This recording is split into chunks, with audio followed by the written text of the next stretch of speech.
Sayyidina Muhammad wa ala ali Sayyidina Muhammad. Semoga kita semua mendapatkan syafaat Nabi Muhammad sallallahu alaihi wasallam. Amin ya rabbal alamin. Ini orang-orang real estate Indonesia sudah semangat ini mau kerja, target rumah nomor 8 se-Indonesia mau ditingkatkan jadi nomor 2. Tapi kemudian ketika mereka sholat Jumat, khotibnya mengatakan janganlah kita dilalaikan oleh dunia. Akhirnya dia down lagi. Habis makan siang rapat dengan ketua DPD Ray. Semangat. Habis itu sore ada kajian lagi petang Jumat habis asar. Datang lagi dengar ceramah. Alhaakumut takatsur, kamu dilalaikan oleh harta. Akhirnya dia down lagi. Jadi akhirnya umat Islam ini ya kayak panjat pinang. Udah naik turun lagi, udah naik turun lagi. Jadi sebetulnya bagaimana kedudukan harta uang dalam Islam ini? Inilah yang mau kita bahas. Jangan kemana-mana, kita lanjutkan setelah yang satu. Ya, kalau di TV ada iklannya, kalau di Re nggak ada iklan. Tapi nanti bisa di TV iklan nanti. Rukun Islam itu 4-nya itu pakai harta. Yang pertama sholat. Sholat tidak sah kalau tidak menutup aurat. Minimal aurat laki-laki dari pusat ke lutut. Kalau perempuan memang tutup kecuali wajah dan tangan. Maka menutup aurat mesti beli kain pakai uang. Maka mencari uang wajib, karena kalau tidak batal sholatnya. Sholat, habis sholat zakat. Zakat apalagi? Orang baru wajib bayar zakat kalau nilai nominal hartanya 85 gram emas. Itu kalau dinominalkan sekarang lebih 100 juta. Ini kalau dilihat dari wajah-wajahnya ini kelihatannya zakatnya aja 100 juta ini. Dari bunyi aminnya macam kurang yakin.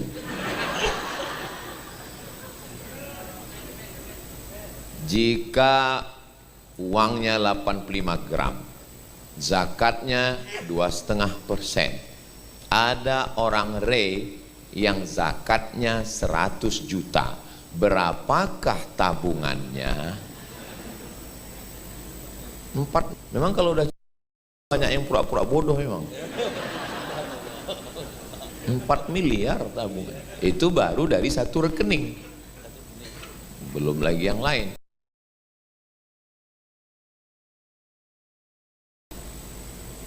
Tasahuri barakah. Makan sahurlah kamu. Dalam makan sahur barokah. Makan sahur nasi, ayam, ikan, nasi kuning, soto Banjar, ketupat kandangan, pakai uang. Man fattara shaiman, siapa yang memberikan makan buka yang puasa, kana lahu mithlu ajri shaim, dia dapat pahala puasa. Yang suka bagi-bagi takjil, pakai. Salat pakai uang. Zakat memang uang. Puasa, makanan, hotel. Makanya ujungnya haji itu walillahi 'alan nasi hajjul baiti man istata'a ilaihi sabila. Hajjul baiti man istata'a ilaihi sabila. Bagi yang mampu. Kalau belum makan nggak jadi. Jadi kesimpulannya bahwa Islam sebetulnya tidak menafikan harta. Idza matal insan, kalau manusia mati, inqata'a amaluhu, amalnya putus, illa min salasin, kecuali 3.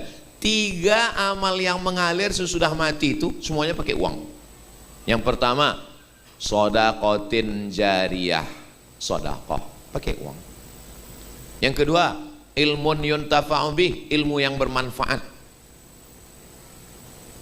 Masuk ke Ma'had Az-Zahra di tempat saya tidak pakai uang bangunan, karena susahnya saya lihat orang masuk pondok uang bangunan 20 juta 30 juta. Saya bilang nggak usah pakai uang bangunan, tapi tetap juga dia bayar uang SPP, uang makan terendah, termurah saya bilang di Riau, tapi tetap dia bayar. Yang gratis ada 25 orang, anak yatim, fakir miskin, duafa. Tapi saya tidak bilang ini untuk anak yatim, fakir miskin, duafa, enggak, nanti jatuh mental dia. Saya bilang ini mahasiswa berprestasi, santri berprestasi, 25 orang setahun, 6 tahun 150 orang. Oh, banyak duit Ustadz dari YouTube. Semua duit YouTube itu yang subscribernya 5 juta itu, maksudnya yang belum subscribe, subscribe lah. Itu semuanya masuk ke rekening yayasan untuk bayar listrik, untuk bayar air, untuk gaji guru, untuk beli beras. Enggak ada seperak pun yang masuk ke rekening saya. Makanya waktu saya dipanggil kantor pajak, kelihatannya pendapatan bapak dari YouTube banyak saya bilang, tengok rekeningnya, kalian periksa, nggak ada ke duit saya. Kenapa Ustaz emosi? Iyalah, udah duitnya nggak ada, aku kalian panggil. Dia bilang. Makanya sakit hati saya kalau ada orang memfitnah, itu Ustaz Somad pakai mobil mewah, tup itu kata dia. Dari mana kau tahu? Suara knalpotnya tup tup tup tup tup. Fitnah itu. Ini saya jelaskan untuk apa? Jangan ada dusta di antara kita. Nah, tiga, sedekah jariah, ilmu yang bermanfaat, anak sekolah bayar uang, gaji guru. Waladun solihun, anak yang soleh. Anak yang soleh sekarang untuk membentuk anak soleh, dari mulai makannya, pakaiannya, tempat tinggalnya, mondoknya, pesantrennya, itu semua dengan uang. Jadi kalau ada orang mengatakan ini harta hanya melalaikan kita, campakkan dia ke sungai. Islam tidak mengajarkan itu. Terus yang ngomong begitu itu siapa? Belanda. Belanda mengatakan, ya udah kamu ibadah aja, tanah biar kami yang ngurus. Akhirnya Belanda menanam tembakau dengan tebu. Tembakau itu daunnya untuk buat cerutu yang dihisap oleh Fidel Castro. Tanah kita subur luar biasa, ditanam itu banyak-banyak tebu untuk buat gula pasir. Sepanjang dari mulai Aceh, Sumatera Utara, Sumatera Barat, itu mereka buatkan rel kereta api untuk membawa karet. Sedangkan untuk di wilayah timur Indonesia itu cengkeh dengan kayu manis, kulit manis kata orang Sumatera. Artinya apa? Dia mengatakan kalian akhirat aja, biar dunia ini kami yang menggarap.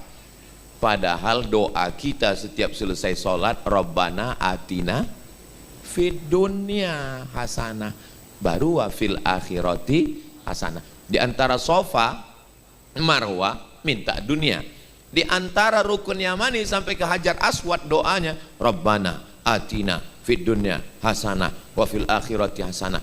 Mudah-mudahan kita panjang umur, ada rezeki berangkat umroh nanti bulan Agustus bersama Akbar bersama Ustadz Abdul Somad. Memang iklan itu masuknya di menit ke-15.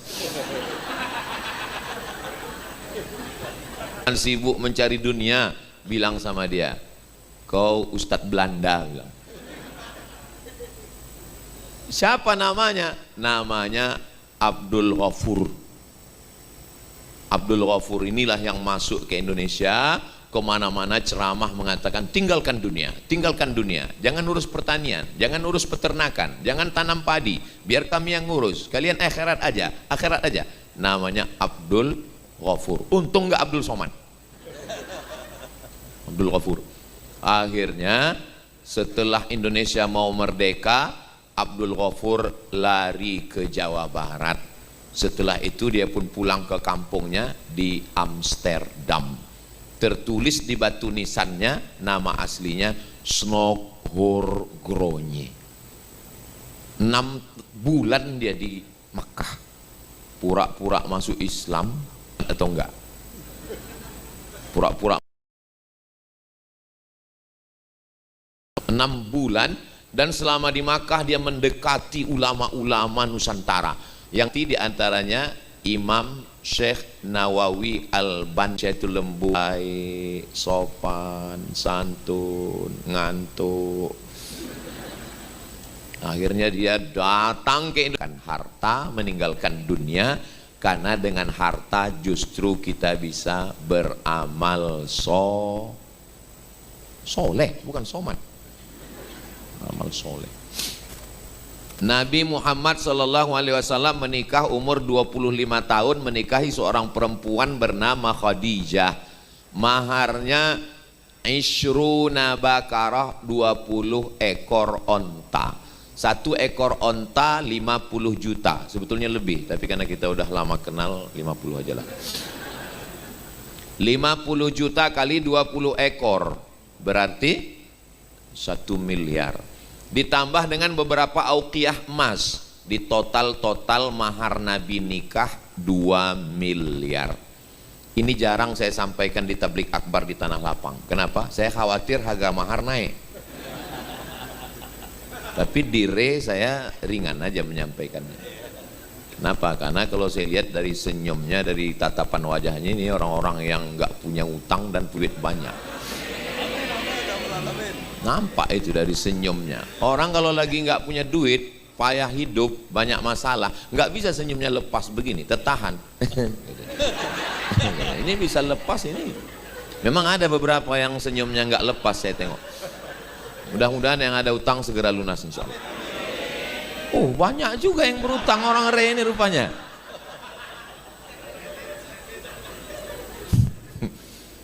Pantasan dari perbankan diundang. Ada kredit macet ternyata.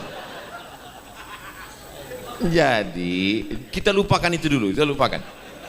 Ustadz, kami datang ngaji ini mau melupakan itu. Kenapa Ustadz? Ungkap. Oke, silap saya, maaf.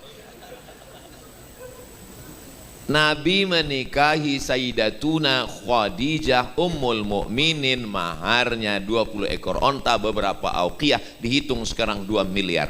Jadi kalau begitu Nabi Muhammad itu miskin apa kaya? Lalu siapa yang mengatakan Nabi Muhammad bajunya compang-camping, miskin, susah? Muhammad versi Snok Horgronye. Dialah yang menggambarkan itu. Makanya belajar ngaji kepada Habib, kepada guru, pakai kitab. Ini ngajinya ke AI. Boleh kami ngaji di internet? Boleh. Syaratnya orangnya jelas. Karena banyak juga di internet itu ada wajahnya, ada suaranya, tapi nggak ada orangnya di dunia ini. Saya sudah bolak-balik ke Malaysia, nggak terhitung berapa kali, nggak pernah ketemu sama Upin Ipin. Jarjit, Bang Saleh, Meme, nah, enggak, kayaknya hafal semua ya. Enggak ada itu orangnya, itu fiksi semua. Setelah yakinkan orangnya ada, lalu kemudian dia berakidah ahli sunnah wal jamaah. Bukan syiah, bukan wahabi, bukan khawarij, bukan murjiah, bukan qadariyah, bukan jabariyah, bukan mu'tazilah, bukan sekuler, bukan liberal. Habib 3, akidahnya Asy'ari, fikihnya Syafi'i, tasawufnya Sunni. Guru di Banua ini itu cirinya 3, akidahnya Asy'ari, fikihnya Syafi'i, dan tasawufnya Sunni. Imam Junaid Al-Baghdadi dan Imam Abu Hamid Al-Ghazali. Mudah-mudahan Allah menjaga Banua ini insyaallah. Ada yang unik kalau dibandingkan perjalanan saya di Sumatera, di tempat lain. Di tempat kami Maulid itu hanya dibaca, Maulid Barzanji dibaca pada saat acara akad nikah, acara walimah, acara akikah, bulan Maulid Nabi. Tapi di Kalimantan itu enggak nunggu acara, di rumah, di ruko. Beberapa kali saya ketemu di rumah, kok banyak gambar Habib, gambar Abah Guru. Di sini ada majelis Pak Ustadz. Ternyata bapak-bapak pengurus re ini, setiap rumah kami ini ada majelis Pak Ustadz. Majelis isinya apa? Baca Maulid Simtud Durar. Simtud Durar atau Habsyi, namanya Simtud Durar. Nama yang menulis menyusunnya Imam Al-Habsyi. Maka disebut Habsyi atau Simtud Durar. Jadi jangan bingung kalau namanya dua. Sama juga. Siapa tadi yang ceramah? UAS. Oh enggak, Ustadz Abdul Somad. Sama, itu juga orangnya. Hitam-hitam setapuk manggis, walaupun hitam kupandang manis. Nah, jadi ini kita pertahankan dengan baik supaya Allah tetap menjaga hati kita, insya Allah. Nabi Muhammad perang dan umat Islam menang. Ketika menang ada namanya harta rampasan perang, ghanimah namanya. Berapa yang diperoleh umat Islam? Nama kitabnya Ar-Rahiq Al-Makhtum. Nama penulisnya Syekh Safiyur Rahman Al-Mubarakfuri dari India. Anak-anak kita mesti kenalkan dengan ulama-ulama India yang hebat. Ini juara lomba nulis sejarah Nabi dunia internasional, menang juara 1 dari India. Jangan sampai anak-anak kita ini tahunya kalau India itu kabigam habhosh hotahi mahabbaten. Padahal di Maulana Zakaria Kandahlawi, Maulana Sa'ad, Deoban, Nadwatul Ulama, Darul Ulum, Aligar, Lucknow. Salah satunya adalah Syekh Safiyur Rahman Al-Mubarakfuri. Nama kitabnya Ar-Rahiq Al-Maktum. Di situ dituliskan bahwa Nabi memperoleh la taqillu an khamsina alfi dinarin zahabin, 50.000 keping uang emas. Uang emas namanya dinar, beratnya 4,25 gram. Kalau harga emas 1 gram 2 juta kali 4,25 hampir 9, tapi karena kita udah lama kenal 8 juta aja lah. 8 juta kali 50.000 keping sama dengan berapa ya? 800 miliar. Itu enaknya ceramah di Re ini. Kita nggak bisa ngitung, dari belakang ada bisikan. 800 miliar Pak Ustaz. 800 miliar. Orang dapat harta rampasan perang 800 miliar, kaya atau miskin? Kaya. Lalu siapa yang menggambarkan Nabi dengan sahabat itu miskin? Snok Horgronye, Ustadz Abdul Ghafur. Supaya apa? Supaya umat Islam ini bawaannya letoy, lemah, lesu, loyo, lunglai. Tadi Ustadz Somad kami tengok gitu, letoy, loyo, karena belum megang mikrofon. Saya nih kalau sudah megang mikrofon bangkit semangat saya. Makanya nanti kalau nampak saya udah mau mati, kasih mikrofon.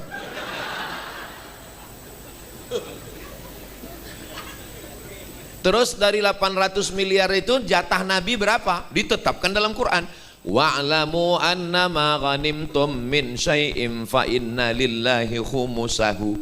Ketahuilah, maka jatah Nabi dari hasil itu semuanya adalah khumus.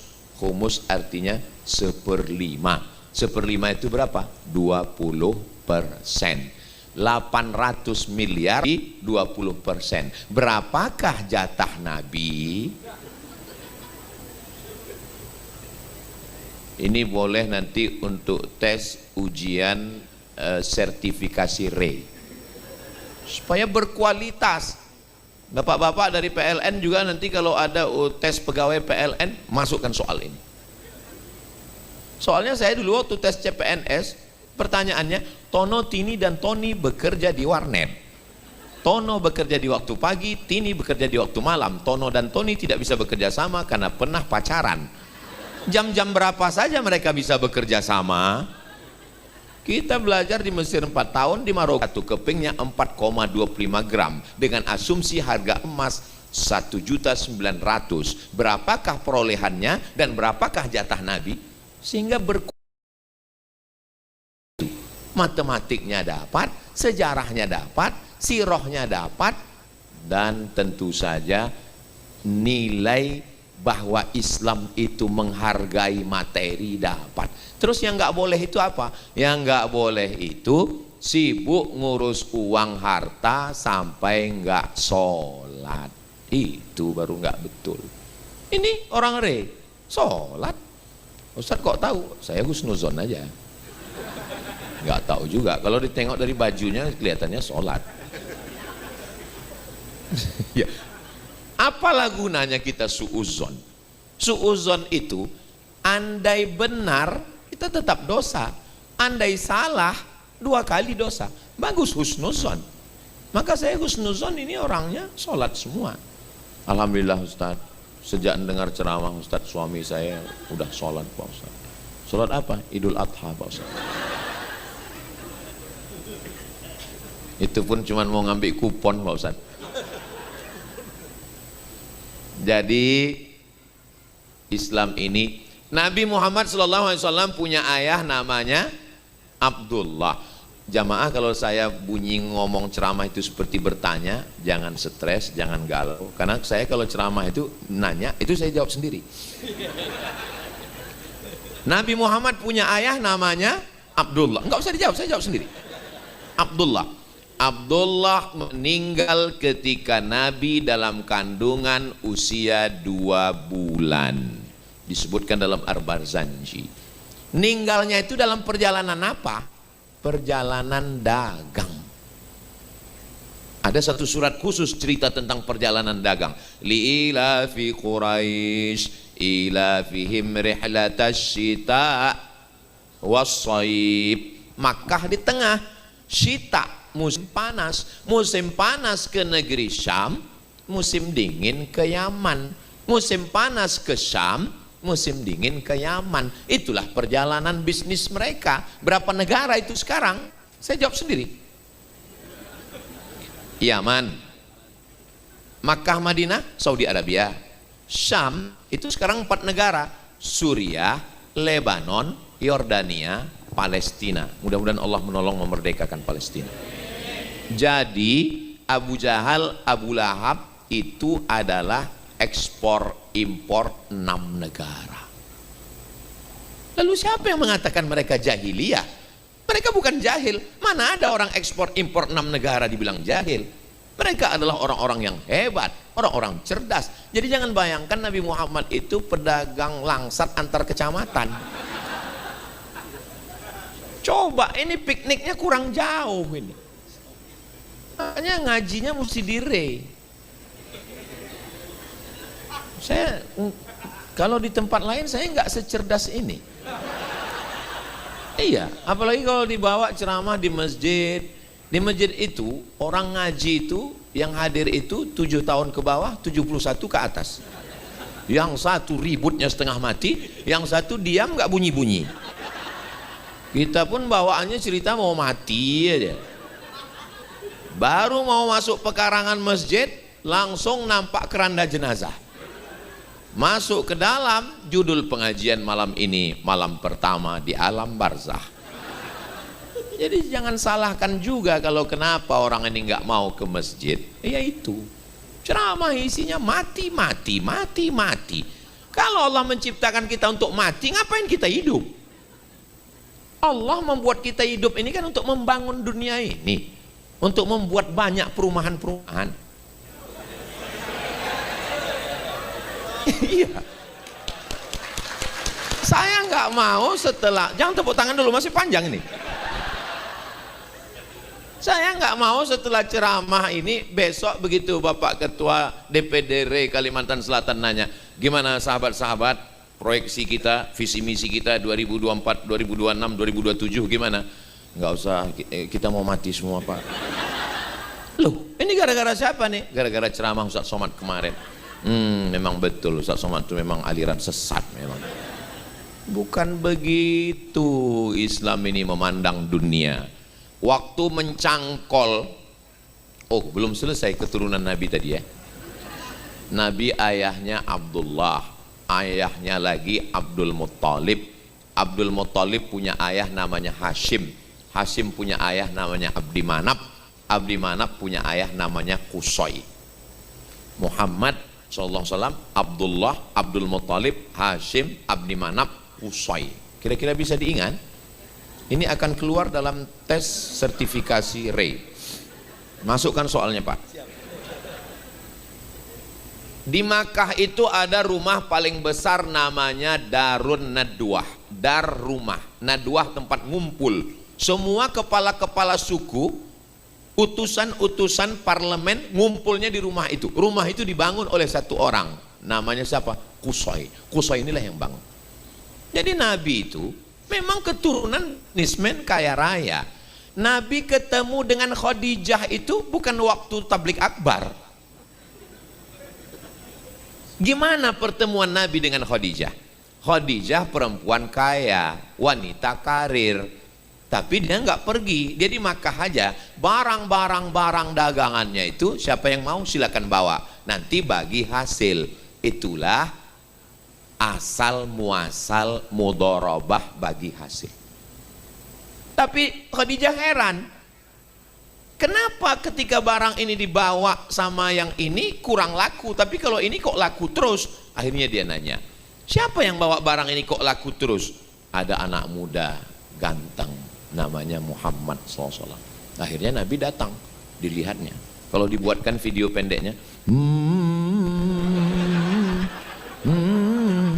nah gitu, soundtracknya lebih kurang cocoknya gitu.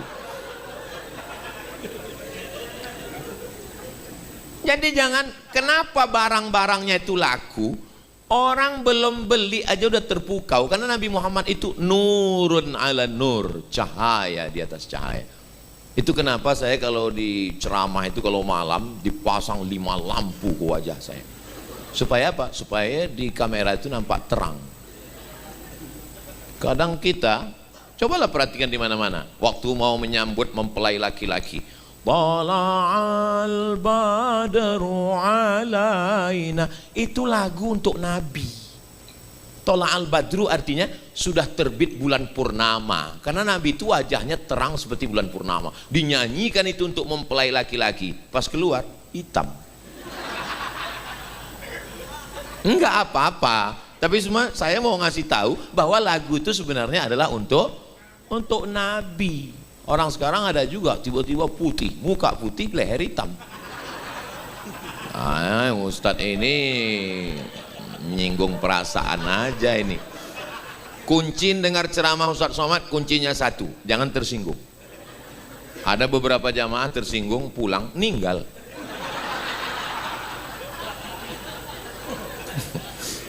Bukan karena ceramah itu, memang ajalnya udah sampai. Tapi memang orang yang baperan cepat mati memang. Tapi kalau saya lihat dari senyum jamaah ini nggak ada yang tersinggung. Takut juga dia tersinggung. Apalagi proyek perumahan baru dimulai kan. Nah, jadi Nabi ketemu dengan istri adalah bisnis. Kakek-kakeknya. Ketika turun ayat riba, riba pertama yang diharamkan adalah riba Abbas. Abbas itu siapa? Abbas itu paman Nabi. Jadi jangan bayangkan Nabi itu orangnya miskin, susah, melarat. Tapi banyak riwayat mengatakan Nabi bukan miskin, hidup bersahaja. Itu yang tepat. Dia tidak kaya raya memperturutkan hawa nafsu, tapi dia juga tidak hidup miskin, susah, melarat. Dia banyak harta, tapi hidup bersahaja. Masalahnya sekarang ini banyak orang ngaku bersahaja, itu nggak boleh, itu haram, padahal sebetulnya karena nggak ada. Kalau ada dia mau juga. Jadi maksud saya, silakanlah bapak-bapak pengusaha properti real estate Indonesia berkiprah, lakukanlah yang terbaik. Sudah berhasil, terus lagi. Sampai kapan? Sampai akhirnya mati dalam keadaan husnul khatimah.